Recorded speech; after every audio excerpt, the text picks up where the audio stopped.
વડોદરા જિલ્લાના કરજણ ખાતે જેટકો સબસ્ટેશનમાં ગત રાત્રિએ ચોરીનો પ્રયાસ કરનાર તસ્કરો અને સિક્યોરિટી જવાનો વચ્ચે ભારે અથડામણ સર્જાઈ હતી. ઘટનામાં સિક્યોરિટી ગનમેને આત્મરક્ષામાં ફાયરિંગ કરતા એક ચોરને ડાબા હાથમાં ગોળી વાગી ઈજા પહોંચી હતી. બે તસ્કરોને સ્થળ પરથી કરજણ પોલીસે ઝડપી લીધા. મોડી રાત્રે તસ્કરો જેટકો સબસ્ટેશનની દિવાલ કૂદી અંદર પ્રવેશ્યા હતા.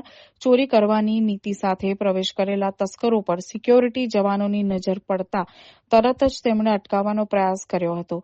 જોકે ચોરોએ સિક્યોરિટી કર્મચારીઓ પર પથ્થરમારો કરી હુમલો કર્યો હતો, જેના કારણે પરિસ્થિતિ તંગ બની ગઈ હતી. ચોરોનો હુમલાના જવાબમાં ફરજ પર હાજર ગનમેને આત્મરક્ષા અને પરિસ્થિતિ કાબૂમાં લેવા માટે ફાયરિંગ કર્યું હતું. ગોળી લાગતા એક ચોરને હાથના ભાગે ગંભીર ઈજા પહોંચી હતી.